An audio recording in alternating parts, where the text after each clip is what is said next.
ഹബീബായ റസൂലുള്ളാഹി സ്വല്ലല്ലാഹു അലൈഹി വസല്ലമ തങ്ങൾ വിശുദ്ധ ഖുർആൻ മുഖേന ഓതി തരുകയാണ്. നിന്റെ പ്രിയപ്പെട്ട ഭാര്യയെ നീ ഉപദേശിച്ചു നോക്കിയിട്ട് ആ ഭാര്യ മാന്യമായ രീതിയിൽ കടന്നു വന്നില്ല എങ്കിൽ വിശുദ്ധ ഖുർആൻ രണ്ടാമതായി പറയുകയാണ് വഹ്ജുറൂഹുന്ന ഫിൽ മളാജി. ശാരീരിക ബന്ധത്തിൽ നമ്മളെ ഒഴിവാക്കുക. രണ്ടാമത്തെ ഓപ്ഷൻ. ചില കാര്യങ്ങളാണ് പറഞ്ഞു തരുന്നത്.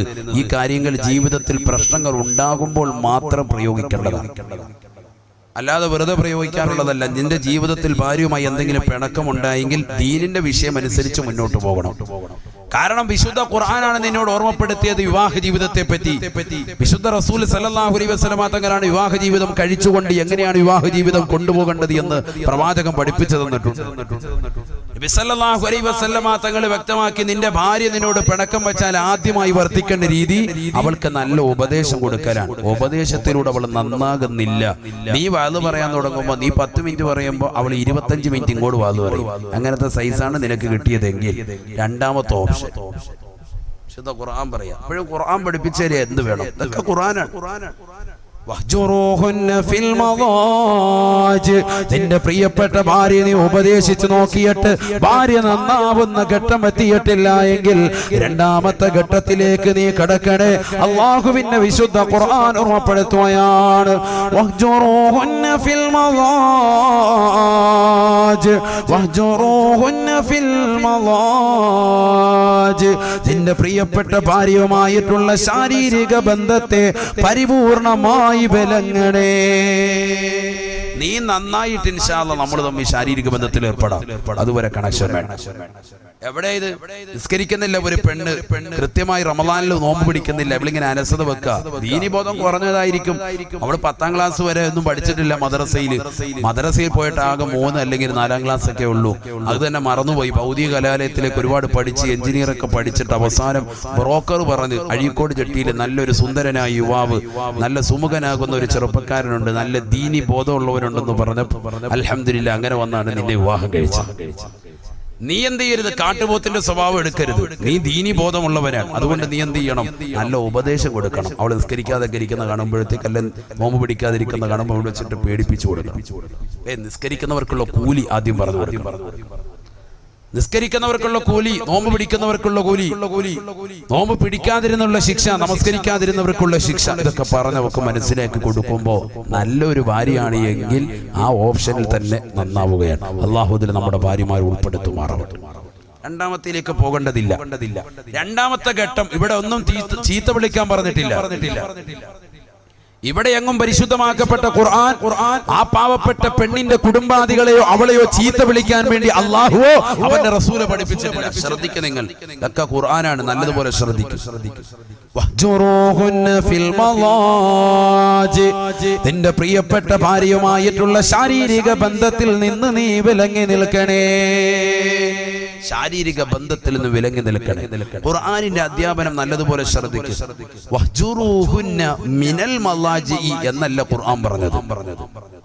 ഇവിടെ ഉസ്താദുമാർ ഇരിപ്പുണ്ട്, ആലിമീങ്ങൾ ഇരിപ്പുണ്ട്, അവർക്കറിയാം. അങ്ങനെ പറഞ്ഞാൽ അതിന്റെ അർത്ഥം എന്താണ്? കിടപ്പറയിൽ നിന്ന് ഒഴിവാക്കുക എന്നാവും. അങ്ങനെ ഖുർആൻ പറഞ്ഞില്ല. ഖുർആൻ എന്തു പറഞ്ഞു? വഹ്ജുറൂഹുന്ന ഫിൽ മളാജി. ശാരീരിക ബന്ധത്തിൽ നിന്ന് ഒഴിവാക്കുക, കിടപ്പറയിൽ നിന്ന് ഒഴിവാക്കണ്ട. 99% എന്നല്ല 100% ആളുകൾക്കും തെറ്റുപറ്റിയത് മുസ്ലിം സമുദായത്തിലാകട്ടെ അല്ലാതാകട്ടെ പ്രശ്നമുണ്ടായത് ഇവിടെയാണ്. ചെറിയൊരു പ്രശ്നമുണ്ടാകുമ്പോൾ സ്വന്തം ഭാര്യയെ അവളുടെ വീട്ടിലേക്ക് കൊണ്ടുപോയി ആക്കുക പാടില്ല. ആര് പഠിപ്പിച്ചു? ആരാണിതിന് ഉത്തരവാദികൾ? ഉലമാക്കളാണോ? പണ്ഡിതന്മാരാണോ? ആരാണിത് പഠിപ്പിച്ചിട്ടുള്ളത്? വിവാഹ ജീവിതം നിന്നോട് കഴിക്കാൻ വേണ്ടിയും അത് സുന്നത്തായും പഠിപ്പിച്ചിട്ടുള്ള പരിശുദ്ധമാക്കപ്പെട്ട റസൂലുള്ളാഹി സല്ലല്ലാഹു അലൈഹി വസല്ലമ തങ്ങളോ അവിടുത്തെ ശേഷം വരുന്നതാകുന്ന ആലിമീങ്ങളോ ഇത് പഠിപ്പിച്ചിട്ടുണ്ടോ? സഹാബത്തെ കിറാം പഠിപ്പിച്ചിട്ടുണ്ടോ? ആരാണ് പഠിപ്പിച്ചിട്ടുള്ളത്? ചിന്തിച്ചു നോക്ക്. ഹബീബായ റസൂലുള്ളാഹി സല്ലല്ലാഹു അലൈഹി വസല്ലമ തങ്ങളുടെ ജീവിതം മനസ്സിലേക്ക് കടന്നു വരട്ടെ. ഹബീബായ റസൂലുള്ളാഹി സല്ലല്ലാഹു അലൈഹി വസല്ലമ തങ്ങൾ ഈ ലോകത്ത് നിന്ന് വിട പറയുമ്പോ അല്ലാഹു അള്ളാഹുവിന്റെ റസൂലിന് വയസ്സ് 63. എന്റെ ശബ്ദം ശ്രവിക്കുന്ന അഴീക്കോട് ജട്ടിയിലുള്ള പ്രിയപ്പെട്ട ചെറുപ്പക്കാർ, എന്റെ പ്രിയപ്പെട്ട ഉമ്മമാരെ മനസ്സിലിരുത്തി ചിന്തിക്കണേ. ഹബീബായ റസൂലുള്ളാഹി സ്വല്ലല്ലാഹു അലൈഹി വസല്ലമ തങ്ങൾ അവസാന തിരുരാത്രങ്ങൾ തള്ളി നീക്കിയത് തന്റെ പ്രിയപ്പെട്ടതാകുന്ന ഭാര്യയായ ആയിഷ സിദ്ദീഖ റളിയല്ലാഹു അൻഹയോടൊപ്പമാണ്. മറ്റുള്ള ഉമ്മഹാത്തുൽ മുഅ്മിനീങ്ങളോട് ഭാര്യമാരെ വിളിച്ചുകൊണ്ട് റസൂലുള്ള ചോദിക്കുകയാണ്, അവസാനത്തെ എന്റെ പ്രിയപ്പെട്ട ഭാര്യയാകുന്ന ആയിഷയോടൊപ്പം കഴിയാൻ ഞാൻ നിയ്യത്ത് വെക്കുന്നു, നിങ്ങൾക്കതിൽ വിരോധമുണ്ടോ? നിങ്ങൾക്കതിൽ ബുദ്ധിമുട്ടുണ്ടോ? ഭാര്യമാരോട് തുല്യ നീതി, തുല്യ നീതി. മറ്റുള്ളവരുടെ അനുവാദം വാങ്ങാൻ അവർ പറഞ്ഞു, അങ്ങക്ക് ആർക്കും ഒരു കുഴപ്പമില്ല, ആയിഷയോടൊപ്പം ജീവിച്ചു. ഹബീബായ റസൂലുള്ളാഹി സ്വല്ലല്ലാഹു അലൈഹി വസല്ലമ തങ്ങൾ ആയിഷ സിദ്ദീഖ റളിയല്ലാഹു അൻഹയോടൊപ്പം ജീവിതം നയിക്കുകയാണ്. അവസാന സമയമായി അസ്രായിൽ അലൈഹിസ്സലാം കടന്നു വന്നു. ബഹുമാനപ്പെട്ട റസൂലുള്ളാഹി സ്വല്ലല്ലാഹു അലൈഹി വസല്ലമ തങ്ങളുടെ ശരീരത്തിൽ നിന്ന് ആത്മാവിനെ വേർപെടുത്തുകയാണ്. ഈ ലോകത്തിന്റെ ദീപമണയുകയാണ്, ഈ ലോകത്തിന്റെ വിളക്കണഞ്ഞു പോവുകയാണ്, ഈ ലോകത്തിന്റെ സിറാജ് അണഞ്ഞു പോവുകയാണ്, ഈ ലോകത്തിന്റെ മുനീർ എന്നേക്കുമായി ഇല്ലാതാവുകയാണ്. ഹബീബായ റസൂലുള്ളാഹി സ്വല്ലല്ലാഹു അലൈഹി വസല്ലമ തങ്ങളുടെ ആത്മാവിനെ വേർപെടുത്തുകയാണ്. അല്ലാഹ് ഹബീബായ റസൂലുള്ളാഹി സ്വല്ലല്ലാഹു അലൈഹി വസല്ലമ തങ്ങൾ ആ സമയത്തല്ലേ ആയിഷ ബീവിയോട് പറഞ്ഞത്, യാ ആയിഷ ഇന്ന ലിൽ മൗതി ലസകറാ. ആയിഷ ആയിഷ മരണത്തിന് വല്ലാത്ത വേദനയുണ്ട്, ആയിഷ മരണത്തിന് വല്ലാത്ത വേദനയുണ്ട്, ആയിഷ. ഹബീബായ റസൂലുള്ളാഹി സ്വല്ലല്ലാഹു അലൈഹി വസല്ലമ തങ്ങൾ തന്റെ പ്രിയപ്പെട്ട ഭാര്യയാകുന്ന ആയിഷയോട് ഇത് പറയുകയും, തൊട്ടടുത്തിരിക്കുന്ന തോൽപാത്രത്തിലേക്ക് നിന്റെ കൈയൊന്നിട്ടിട്ട് ആ തണുത്ത ജലം കൊണ്ട് എന്റെ മുഖമൊന്ന് തടകി തരൂ ആയിഷ എന്ന് ഹബീബായ റസൂലുള്ളാഹി. ആയിഷ സിദ്ദീഖ റളിയല്ലാഹു അൻഹ ഹബീബായ റസൂലുള്ളാഹി സ്വല്ലല്ലാഹു അലൈഹി വസല്ലമ തങ്ങൾ പറഞ്ഞതുപോലെ കാര്യങ്ങളെല്ലാം ചെയ്തു കൊടുത്തുകൊണ്ട് ഹബീബായ നബി തങ്ങളെ മടിയിൽ പിടിച്ചു കിടത്തുകയാണ്. ഹബീബായ നബി തങ്ങൾ ഈ ലോകത്ത് നിന്ന് വിട പറയുമ്പോൾ 63 വയസ്സ്. അല്ലാഹുവിന്റെ റസൂൽ വഫാത്താകുന്നത് എവിടെ വെച്ചാണ്? മദീന പള്ളിയുടെ മെഹ്റാബിൽ വെച്ചല്ല, മദീന പള്ളിയുടെ മിമ്പറിൽ വെച്ചല്ല. ഹബീബായ റസൂലുള്ളാഹി സ്വല്ലല്ലാഹു അലൈഹി വസല്ലമ തങ്ങളുടെ മിമ്പറിന്റെയും വീടിന്റെയും ഇടയിലുള്ളതാകുന്ന റൗദത്തും മിൻ റിയാദിൽ ചെന്നൈയിൽ വെച്ചല്ല, മറിച്ച് റസൂലുള്ളാഹി വഫാത്താകുന്നത് തന്റെ പ്രിയപ്പെട്ട ഭാര്യയുടെ മടിത്തട്ടിൽ തലവെച്ച് കിടന്നിട്ടാണ്. പഠിക്കണേ ചെറുപ്പക്കാരാ, പഠിക്കണേ പ്രിയപ്പെട്ട സഹോദരാ. ഇന്ന് വിവാഹ ജീവിതം കഴിഞ്ഞ 10 കൊല്ലം കഴിയുമ്പോ നിന്റെ ഭാര്യ ഏത് റൂമിലാടനാ എന്ന് ചോദിക്കുമ്പോ തൊട്ടപ്പുറത്തെ റൂം കാണിച്ചു തരുകയാണ്. 50 വയസ്സുള്ള ഉപ്പമാര് എന്റെ ശബ്ദം ശ്രമിക്കുന്നുണ്ടാകും. കുമ്മനം ഉസ്താദ് ഖേദത്തോടുകൂടി ചോദിക്കട്ടെയോ, നിന്റെ പ്രിയപ്പെട്ടതാകുന്ന ഭാര്യ എവിടെയാണ് കിടക്കുന്നതെന്ന് ചോദിച്ചാ മറ്റൊരു റൂം കാണിച്ചു തരുകയല്ലയോ? കൂടെ കടത്താൻ നമുക്ക് സമയമില്ല. എവിടെയാണ് തെറ്റുപറ്റിയത്? ആർക്കാണ് തെറ്റുപറ്റിയത്? വിവാഹ ജീവിതം എന്ന് പറയുന്നത് കേവലം ലൈംഗിക ബന്ധം മാത്രമല്ല. അങ്ങനെ പഠിച്ചവർക്ക് തെറ്റിപ്പോയി. അങ്ങനെയാണെങ്കിൽ റസൂലുള്ള വഫാത്താകുമ്പോ എന്തിനാണ് അള്ളാഹുവിന്റെ റസൂല് തന്റെ പ്രിയപ്പെട്ട ഭാര്യയുടെ മടിത്തട്ടിൽ തലവെച്ച് കിടക്കുന്നത്? അവിടെ ഒരു ശാരീരിക ബന്ധത്തിന് പ്രസക്തിയില്ലല്ലോ. അവസാന സമയം ഈ ലോകത്തുനിന്ന് അവസാനത്തെയും അസ്രായിൽ അലൈഹിസ്സലാം കടന്നു വന്നുകൊണ്ട് ആത്മാവിനെ വേർപെടുത്തുന്ന സമയത്ത് ലോകത്തിന്റെ നായകൻ തലവെച്ച് കിടക്കുന്നത് തന്റെ പ്രിയപ്പെട്ട ഭാര്യയാകുന്ന ആയിഷ സിദ്ദീഖ റളിയല്ലാഹു അൻഹയുടെ മടിത്തട്ടിലാണ്. ചിന്തിക്കണേ മുഅ്മിനേ, ചിന്തിക്കണേ ഉമ്മമാരെ.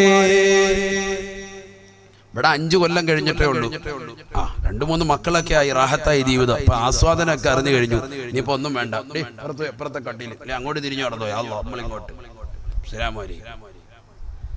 2 ദിവസം കഴിയുമ്പോഴത്തേക്ക് റൂമിൽ തന്നെ വേറൊരു കട്ടിൽ കൊണ്ടുവരിക. തേക്കിന്റെ ഈട്ടിയുടെ ഉള്ള കട്ടിലാണ് റാഹത്ത്. നീ ഇവിടെ കിടന്നാൽ മതി കേട്ടോ, നമ്മളിപ്പുറത്ത് മാറി കിടക്കുക. എനിക്കല്ല കുറച്ച് ഉറങ്ങണം. കൂർക്കം വലിച്ച് വയറൊക്കെ ചാടി റാഹത്തായി. ഇനി ഉറക്കാം.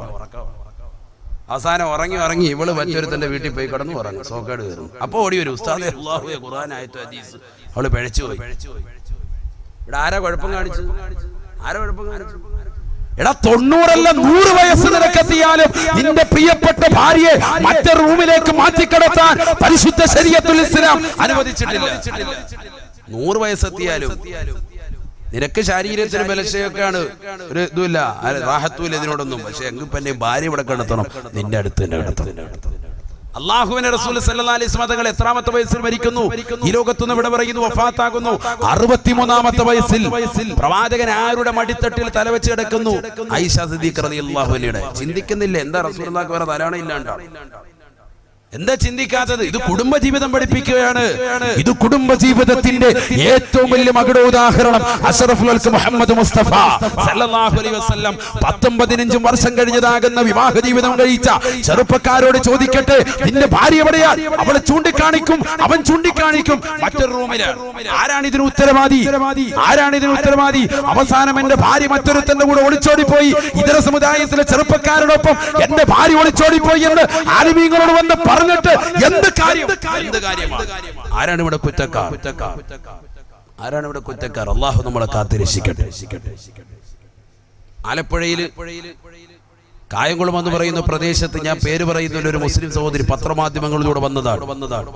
കറ്റാനം എന്ന് പറയുന്ന പ്രദേശത്ത് ഒരു മുസ്ലിം സഹോദരി 43 വയസ്സുള്ള പെണ്ണിന് 43 വയസ്സുള്ള പെണ്ണാണ്.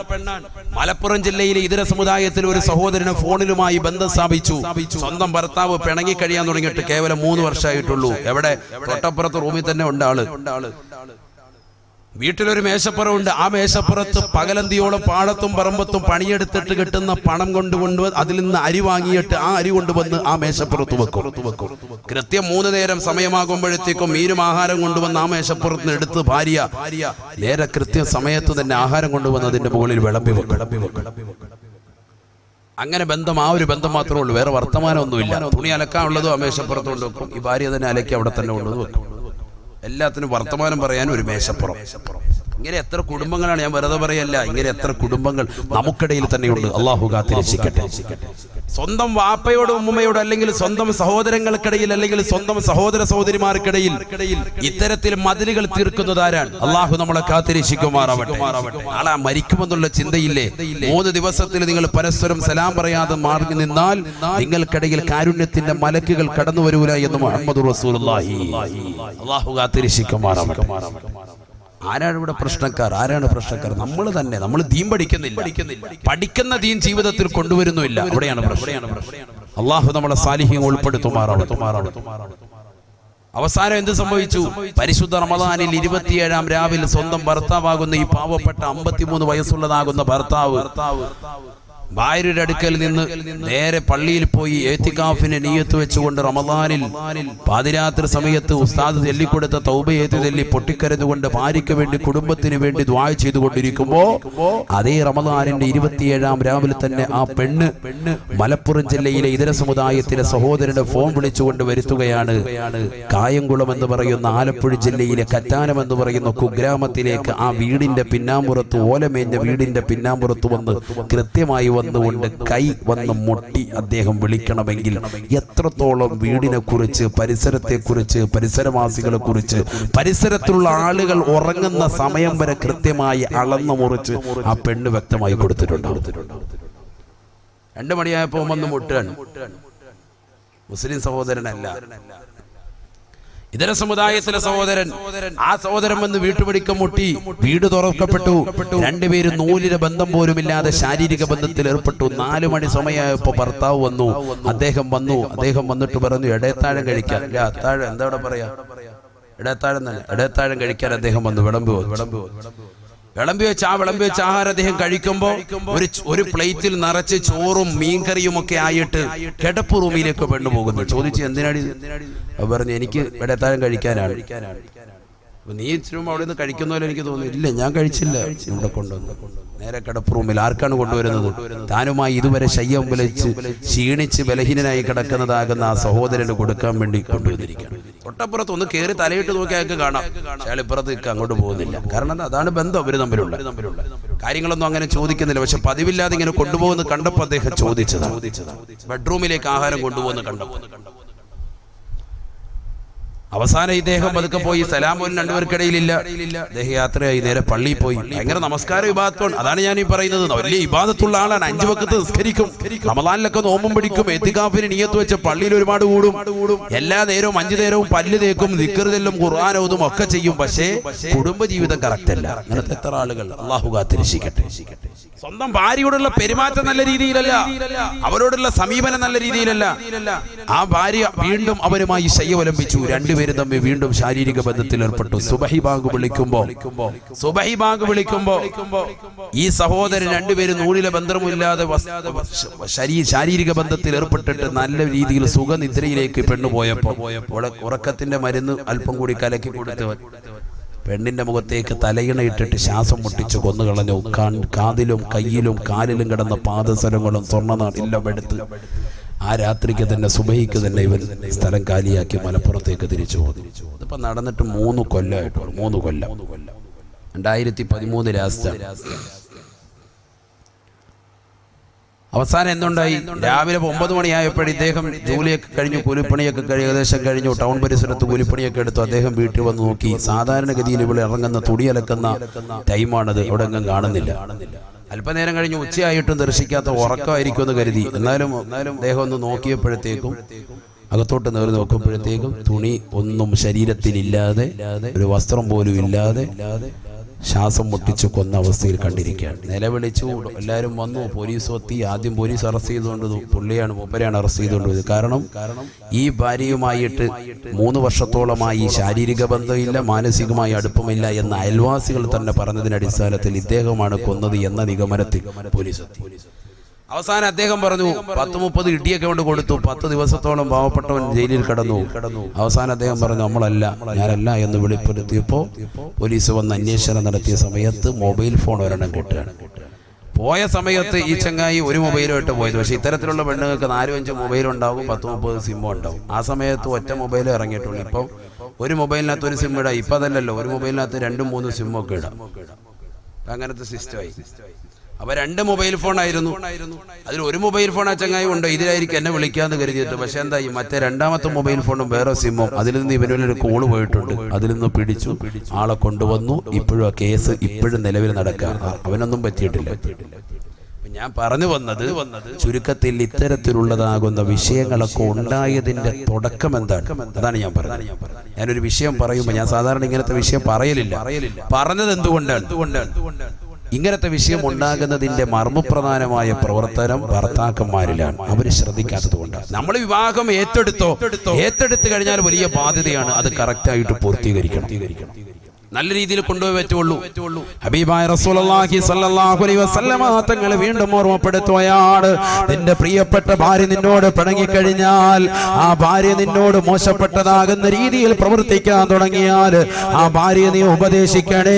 അത് നിനക്ക് ശരിയായ രീതിയിൽ കൊണ്ടുപോകാൻ കഴിയുന്നില്ലെന്ന് തോന്നുമ്പോ, ഉപദേശം കൊണ്ട് ഭാര്യ റെഡിയായില്ലെങ്കിൽ അല്ലാഹുവിന്റെ വിശുദ്ധ ഖുർആൻ ഓർമ്മപ്പെടുത്തുകയാണ്, ആ ഭാര്യയെ വഹ്ജുറൂഹുന്ന ഫിൽ അവളുമായിട്ടുള്ള ശാരീരിക ബന്ധത്തെ വിച്ഛേദിക്കണേ. എങ്ങനെ വിച്ഛേദിക്കണം? ഒരേ കിടക്കയിൽ കിടത്തിക്കൊണ്ട് ബന്ധം വേണ്ട എന്ന് പറയണം. റൂമിന് വെളിയിൽ ഇടാൻ പാടില്ല. അവിടെയാണ് ഞാൻ പറയുന്നത്. റൂമിന് വെളിയിട്ടാൽ ടാറ്റ ബൈ ബൈ എന്ന് കേൾക്കാം. ഏതെങ്കിലും ഒരുത്തൻ്റെ കൂടെ പോകുന്നു. നിങ്ങൾ വെളിയിൽ ഇറക്കാൻ വേണ്ടി കാത്തിരിക്കായിരുന്നു. കാക്ക അസ്സലാമു അലൈക്കും, നേരെ പോകും. അതുകൊണ്ട് റൂമിന് വെളിയിലിടണ്ട. ഇത് രണ്ടും ചെയ്തിട്ടും എന്റെ ഭാര്യ ഉസ്താദെ റെഡിയാകുന്നില്ല എങ്കിൽ 3ാമത്തത് വിശുദ്ധ ഖുർആൻ. ഇതൊക്കെ ഖുർആനാണ് ഞാൻ ഈ പറയുന്നത്. ഞാനൊരു ക്ലാസ് മോഡലാണ് കൊണ്ടുപോകുന്നത്. കാരണം ഈ വിഷയം അങ്ങനത്തെയാണ്. ഈ വിഷയം ആ രീതിയിലാണ്. ശ്രദ്ധിക്കുക, നല്ലതുപോലെ ശ്രദ്ധിക്കുക. കുറച്ച് കാര്യങ്ങൾ നമുക്ക് മനസ്സിലാക്കണം. ഒരു സദസ്സിൽ വന്നാൽ നമ്മൾ കുറച്ച് അറിവ് നമുക്ക് കിട്ടണം. അതാണ് ഏറ്റവും വലുത്. അല്ലാഹു തൗഫീഖ് തരട്ടെ. അല്ലാഹു തൗഫീഖ് തരട്ടെ. ഹബീബായ റസൂലുള്ളാഹി സ്വല്ലല്ലാഹു അലൈഹി വസല്ലമ തങ്ങൾ വിശുദ്ധ ഖുർആൻ ഓതിക്കൊണ്ട് 3ാമതായി ഓർമ്മപ്പെടുത്തുകയാണ്, വളിബൂഹുന്ന ഫഇന്ന തഅലകും ഫലാ തബൂ അലൈഹിന്ന സബീലാ ഇന്നല്ലാഹ കാന അലൈക്കും റഖീബാ. പരിശുദ്ധമായ ഖുർആനിലൂടെ അല്ലാഹു സുബ്ഹാനഹു വ തആല വ്യക്തമാക്കുകയാണ്. നിന്റെ പ്രിയപ്പെട്ട ഭാര്യ നിന്നോട് പിണങ്ങിക്കഴിഞ്ഞാൽ ആദ്യമായി ഭാര്യ ഉപദേശിക്കണേ. ഭാര്യ ഉപദേശം കൊണ്ട് നന്നായില്ലെങ്കിൽ രണ്ടാമതായി ഖുർആൻ പറയുന്നത് ആ പാവപ്പെട്ട പെണ്ണിനോട് നീ അവളെ കിടപ്പറയിൽ നിന്ന് ഒഴിവാക്കണേ, അഥവാ ശാരീരിക ബന്ധത്തിൽ നിന്ന് അവളുമായി നീ വിലങ്ങി നിൽക്കണേ. എന്നിട്ടും എന്റെ പ്രിയപ്പെട്ട ഉസ്താദേ, ഭാര്യ എന്നോട് നല്ല രീതിയിൽ വർത്തിക്കുന്നില്ല എന്നാണ് നിനക്ക് കമന്റെങ്കിൽ അല്ലാഹുവിന്റെ റസൂൽ സല്ലല്ലാഹു അലൈഹി വസല്ലമ തങ്ങൾ ഉമർ ഇബ്നുൽ ഖത്താബ് തങ്ങളോട് പറയുകയാണ്,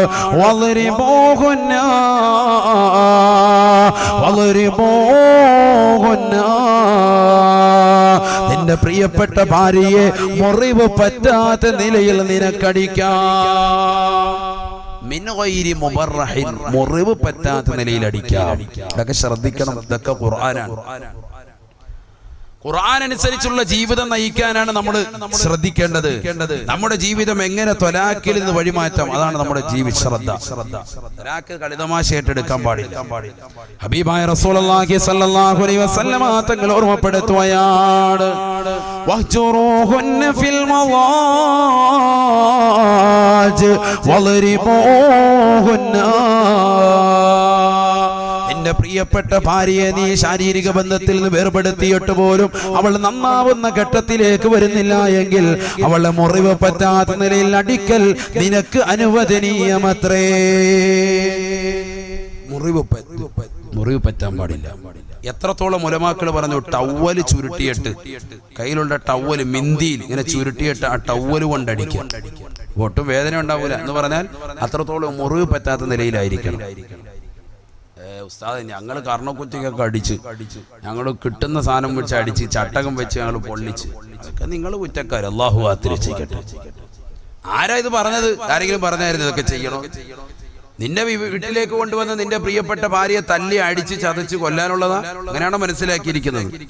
ഇനി മേലെ ഉപ്പരെ വാത് വിളിക്കരുത് ഈ ഭാഗത്തുനിന്ന്. അല്ലാഹ് നമ്മളെ പുരുഷന്മാരെ അടങ്ങാറാക്കാം. നിങ്ങൾ പേടിക്കണ്ട, ഞാൻ പെണ്ണുങ്ങൾക്കുള്ള ഡോസും കൊടുക്കാം. അല്ലാഹു തൗഫീഖ് തരട്ടെ. ചിലർക്കിത് കേൾക്കുമ്പോൾ അല്ലാത്ത വിഷമോ, ഉസ്താദ് ഞങ്ങളെ നെഞ്ചത്ത് ഇങ്ങനെ കുത്താതെ കടാര കുത്തി ഇറക്കുന്നത് പോലെ എനിക്ക് തോന്നുന്നു. നിങ്ങൾ വിഷമിക്കണ്ട, ഇത് കഴിയുമ്പോൾ പറഞ്ഞാൽ പോരെ. ഇൻഷാ അല്ലാഹ് പോരെ. പറയണോ വേണ്ടേ? പറയണോന്ന്. ആരും വേണ്ട ഉസ്താദ് എന്ന് പറയുന്നില്ല. റാഫി ഉറക്കെ പറയാം, പറയണോ ഉസ്താദ്. അള്ളാഹു നമ്മളെ സാലിഹ്യം ഉൾപ്പെടുത്തുമാറാവട്ടെ. കുറച്ച് കാര്യങ്ങൾ കേൾക്കണം. ഞാൻ അങ്ങോട്ട് വിഷയത്തിലേക്ക് വന്നിട്ടില്ല. നല്ലതുപോലെ ശ്രദ്ധിക്കണം. നല്ലതുപോലെ ശ്രദ്ധിക്കുക. അല്ലാഹു സ്വീകരിക്കട്ടെ, അല്ലാഹു കബൂലാക്കട്ടെ. വളരിബൂഹുന്ന, നിന്റെ പ്രിയപ്പെട്ട ഭാര്യയെ നിനക്ക് അടിക്കൽ അനുവദനീയമാണ്. ലിഖംസി ഖിസാലിൻ ലർബു സൗജിൻ ലിസൗജതി യജൂസു ഹകാഹാ ഫീ കിതാബി ദഖീറതി. ഒരു ഭർത്താവിന് അവന്റെ ഭാര്യയെ അടിക്കൽ അനുവദനീയമാകുന്നത് 5 കാര്യങ്ങളുടെ മേലാണ്. 5 കാര്യം ഉണ്ടെങ്കിൽ അടിക്കാൻ പാടില്ല, അല്ലെങ്കിൽ അടിക്കാൻ പാടില്ല. ഇതൊക്കെ ഉലമാക്കൾ രേഖപ്പെടുത്തിയ വസ്തുതകളാണ്. ഭാര്യയുടെ സ്വഭാവം വളരെ ദുഷിച്ചതാവുക 1. രണ്ടാമത്തത് സൽസ്വഭാവിയാകാതിരിക്കുക, അഥവാ നാവ് കൊണ്ട് എപ്പോഴും മോശത്തരം പറയുന്നവളാകുക 2. മൂന്നാമത്തത് നമസ്കാരം കൃത്യവട്ടമല്ല, നമസ്കാരമേ ഇല്ല അവരുടെ ജീവിതത്തിൽ, നമസ്കരിക്കുന്നില്ല ഒരു പെണ്ണ് എങ്കിൽ 3. നാലാമത്തത് തർക്കുൽ ജിമാഅ്, അവനുമായിട്ടുള്ള ശാരീരിക ബന്ധം വിച്ഛേദിക്കുക. അശുദ്ധിയൊന്നും ഇല്ല, ശുദ്ധിയുടെ കാലയളവ് തന്നെയാണ്. എന്നാലും പറയാം, എനിക്ക് ആ ചെറിയ തലവേദന, എനിക്ക് സുഖമില്ല, നാളെ ആകട്ടെ മറ്റന്നാളാകട്ടെ, സൗഫ പിന്നെന്നൊക്കെ പറഞ്ഞ് മാറി നിൽക്കുക. അങ്ങനത്തെ പെണ്ണിന് ഈ അടിവരെ കൊടുക്കാം വിശുദ്ധ ഇസ്ലാം. എങ്ങനെ അടിക്കണം? മുറിവ് പറ്റാത്ത നിലയിൽ വേണം. ഇതൊക്കെ ഉലമാക്കൾ രേഖപ്പെടുത്തിയത്. 5. വതർക്കു സീനത്തി നഫ്സിഹ, ഒരു പെണ്ണ് അവളുടെ സ്വന്തം ശരീരത്തിൻ്റെതാകുന്ന സീനത്ത്, സ്വന്തം ശരീരത്തിന്റെ സൗന്ദര്യം ഒരു പെണ്ണ് ഉപേക്ഷിച്ചാൽ ആ പെണ്ണിനെ അടിക്കൽ ഭർത്താവിന് അനുവദനീയമാണ്. എന്തല്ല, നിർബന്ധമല്ല, അനുവദനീയമാണ്. വളരെ ശ്രദ്ധിക്കണം ഞാൻ പറയുന്ന വിഷയം. അതാ ഞാൻ പറഞ്ഞത്, മസാല പറയുന്നത് പോലെ വേണം ഈ വിഷയം സംസാരിക്കാൻ. നല്ലതുപോലെ നിങ്ങൾ ശ്രദ്ധിക്കണം. അല്ലാഹു തൗഫീഖ് തരട്ടെ. നാളെ നിങ്ങൾ പറയരുത് ഉസ്താദ് നിർബന്ധമാക്കി, അടി നിർബന്ധം എന്നാ പറഞ്ഞത്, അതുകൊണ്ട് എന്നാ ഇരിക്കട്ടെ, ഇതുവരെ നിന്നെ അടിച്ചിട്ടില്ല, എന്നാ കവാല നോക്കി ഒരറ്റ കയറി ഒക്കട് കയറി. അടിക്കാൻ പാടില്ല. മുഖത്തടി ഒട്ടും പാടില്ല. ലത്തുമ്മ മുഖത്തടി ആരെയും ചെയ്യാൻ പാടില്ല. ഒരു വാപ്പ മക്കളോട് അടിക്കാൻ പാടില്ല, മക്കൾ മാതാപിതാക്കളെയും പാടില്ല, മറ്റുള്ള കൂട്ടുകാരോടും പാടില്ല, ഭാര്യ ഭർത്താവിനോട് തിരിച്ചും അങ്ങോട്ടും ഇങ്ങോട്ടും ഒരാളും മുഖത്തടി പാടില്ല. ഒക്കെ ശ്രദ്ധിക്കണം. പല മർമ്മങ്ങളുമുണ്ട് മുഖഭാഗങ്ങളിൽ. ശരീരത്തിന്റെ പല ഭാഗത്തും മർമ്മങ്ങളുണ്ട്. ആർക്കറിയാം മർമ്മം? ഒരു മനുഷ്യനും അറിയില്ല. അടിക്കുന്ന അടിയിൽ എന്തെങ്കിലും ഒരു ബുദ്ധിമുട്ടുണ്ടായി പോയാൽ മരണത്തിലാണ്. അള്ളാഹു നമ്മളെ കാത്തിരക്ഷിക്കട്ടെ. മൂസാ നബി അലൈഹി സ്വലാത്തു വസ്സലാം കൊടുത്തില്ല ഒരടി. ഒരുത്തുണ്ട്, അവൻ അപ്പോഴേ മരണപ്പെട്ടു പോയില്ലേ? മർമ്മത്തിന്റെ ആയിപ്പോയി. ഇല്ലേ ചരിത്രത്തിലില്ലേ? ഇല്ലേ ചരിത്രത്തിലില്ലേ? ഉണ്ട്. ചരിത്രം പഠിക്കണം. അല്ലാഹു നമുക്ക് തൗഫീഖ് തരട്ടെ. ചരിത്രങ്ങൾ പഠിക്കാൻ അല്ലാഹു തൗഫീഖ് തരട്ടെ. ഹബീബായ റസൂലുള്ളാഹി സ്വല്ലല്ലാഹു അലൈഹി വസല്ലമ തങ്ങൾ വിശുദ്ധ ഖുർആൻ ഓതിക്കൊണ്ട് ഓർമ്മപ്പെടുത്തുകയാണ്, ഫഇന്ന തുഇനകും ഫലാ തബ്ഗൂ അലൈഹിന്ന സബീലാ ഇന്നല്ലാഹ കാന അലൈക്കും റഖീബാ. അല്ലയോ പ്രിയപ്പെട്ട ഭർത്താക്കന്മാരെ, അല്ലയോ പ്രിയപ്പെട്ട യുവാക്കളെ, നിങ്ങളുടെ പ്രിയപ്പെട്ട ഭാര്യമാർ നിങ്ങളോട് പിണക്കം വെച്ച് കഴിഞ്ഞാൽ, നിങ്ങൾ പറയുന്ന ദീനിയായ വിഷയങ്ങൾ അനുസരണ വർത്തിക്കാതെ വന്നു കഴിഞ്ഞാൽ, ആ പാവപ്പെട്ട പെണ്ണിനോട് വർത്തിക്കേണ്ട രീതി ആദ്യമായി സതുപദേശമാണ്. ഉപദേശത്തിലൂടെ ഭാര്യ നന്നാവുന്നില്ലെങ്കിൽ അവളെ ശാരീരിക ബന്ധത്തിൽ നിന്ന് അവളുമായി നീ മാറ്റി നിർത്തണേ. ശാരീരിക ബന്ധത്തിൽ നിന്ന് വിലങ്ങി നിന്നിട്ടും ആ പെണ്ണ് നന്നാവുന്ന വഴുതിയിലേക്ക് വരുന്നില്ല എങ്കിൽ അള്ളാഹുവിന്റെ വിശുദ്ധ ഖുർആൻ പറയുകയാണ്, മുറിവ് പറ്റാത്ത നിലയിൽ അടിക്കൽ നിനക്ക് അനുവദനീയമാണ്. നിന്റെ പ്രിയപ്പെട്ട ഭാര്യ മാത്രം നിനക്ക് അടിക്കൽ അനുവദനീയമാണ്. അങ്ങനെ ഭാര്യ നീ അടിക്കലിലൂടെ അവൾ നന്നായി കഴിഞ്ഞാലോ, ഉപദേശത്തിലൂടെയോ ശാരീരിക ബന്ധം വേർപെടുത്തലിലൂടെയോ മുറിവ് പറ്റാത്ത നിലയിലുള്ള അടിക്കലിലൂടെയോ ഭാര്യ നിന്നോട് അനുസരണ വർത്തിച്ചാൽ,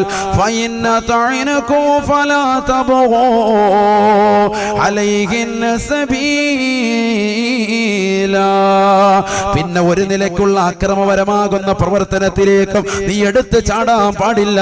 നിന്റെ പ്രിയപ്പെട്ട ഭാര്യയോട് പിന്നെ നീ ഒരിക്കലും തന്നെ മോശത്തരം ചെയ്യാൻ പാടില്ല.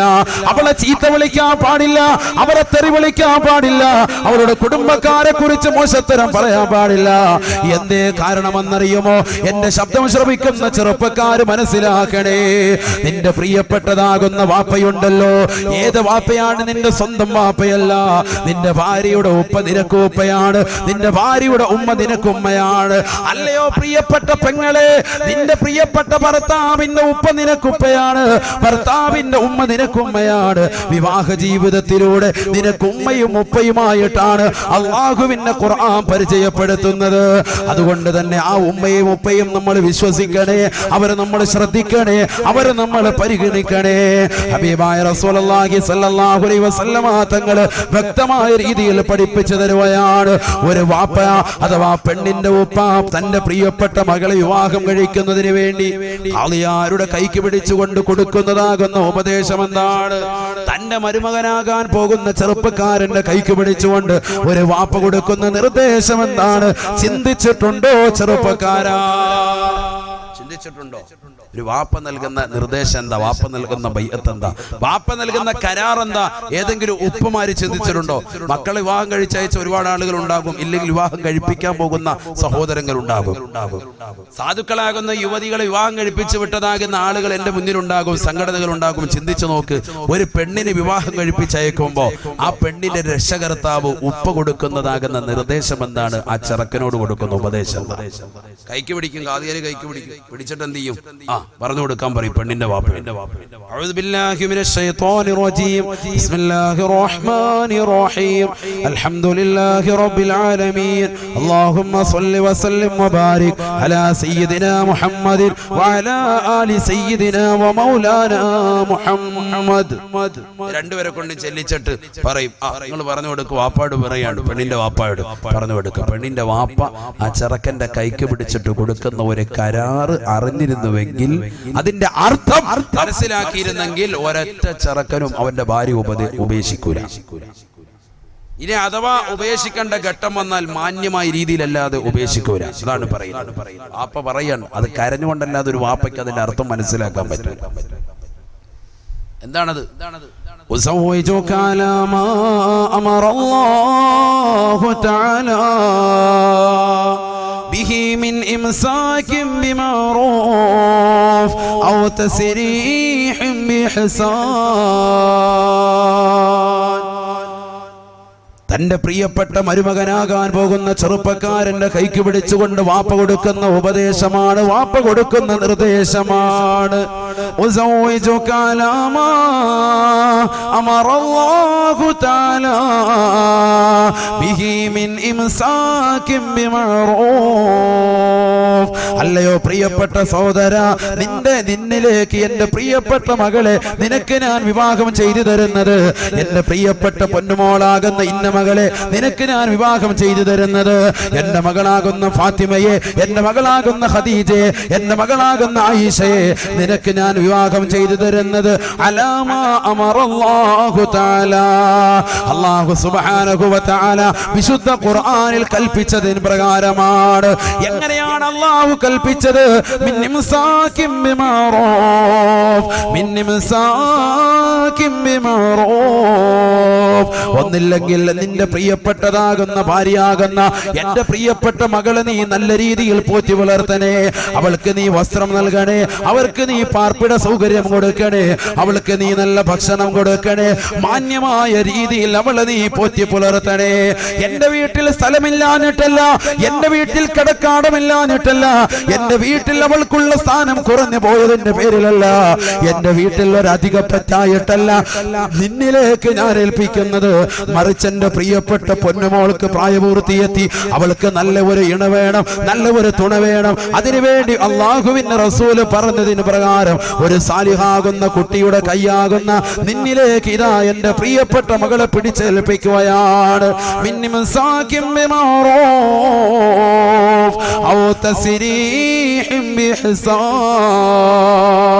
എന്റെ പ്രിയപ്പെട്ട മകളെ നിന്റെ കൂടെ നിർത്തുമ്പോ നീ മാന്യമായ രീതിയിൽ പോറ്റി വളർത്തണേ.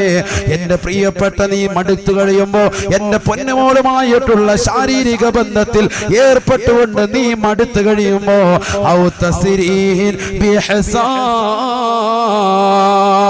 എന്റെ പ്രിയപ്പെട്ട പൊന്നുമോളുമായിട്ട് ശാരീരിക ബന്ധത്തിൽ ഏർപ്പെട്ടിട്ട് 4-5 മക്കളാകും ആ പെണ്ണുമോളെ നീ കൊണ്ടുപോയി കയറിൽ കെട്ടി തൂക്കി കൊല്ലരുതേ, അവളെ റെയിൽവേ ട്രാക്കിലേക്ക് വലിച്ചെറിയരുതേ, അവളെ കടലിന്റെ തീരത്ത് കൊണ്ടുപോയി കടലിലേക്ക് കഴുത്തിറക്കി മുക്കിക്കൊല്ലരുതേ, അവളെ മോശപ്പെട്ട തലത്തിലേക്ക് കൊണ്ടുപോയി നീ വലിച്ചെറിയരുതേ.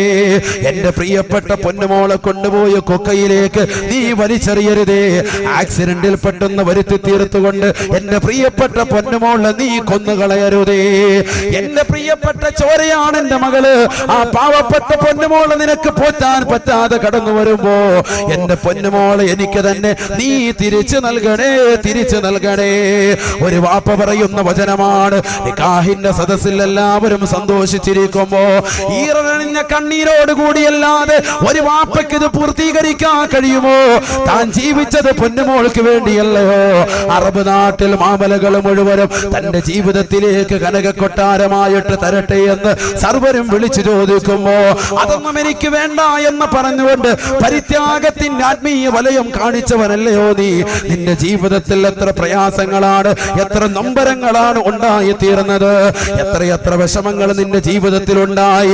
അറബിയുടെ ചാട്ടവാറടി കൊണ്ട് മരുഭൂമിയിൽ പൊരുവയിലത്ത് കഷ്ടപ്പെട്ടുണ്ടാക്കിയ പണം കൊണ്ട് തന്റെ പ്രിയപ്പെട്ട പൊന്നുമോള് 18 കഴിഞ്ഞ പൊന്നുമോള് പറഞ്ഞേക്കുമ്പോ തന്റെ പ്രിയപ്പെട്ട ഉമ്മ അന്യന്റെ അടുക്കളയിൽ എച്ചിൽ പാത്രങ്ങൾ കഴുകിയിട്ട് അതിൽ നിന്ന് കിട്ടുന്ന നാണയത്തൊട്ട് കൊണ്ടുവന്ന് തന്റെ പ്രിയപ്പെട്ട പൊന്നുമോൾക്ക് വിദ്യാഭ്യാസം കൊടുത്ത് അവസാനം ആ പൊന്നുമോള് നല്ല ഒരു ചെറുപ്പക്കാരന്റെ കൈക്ക് പിടിച്ചിറക്കി വിടുമ്പോ ആ പൊന്നുമോളുടെ ഉപ്പയതാ ആ ചെറുപ്പക്കാരന്റെ കൈക്ക് പിടിച്ചു കൊടുക്കുന്ന ബൈഅത്താണ്.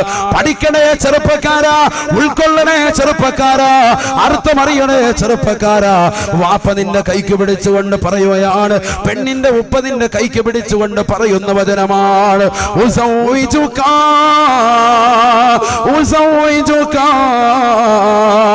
അലാ മാ അമറല്ലാഹു തആല ബിഹി മിൻ ഇംസാ بمعروف أو تسريح بإحسان.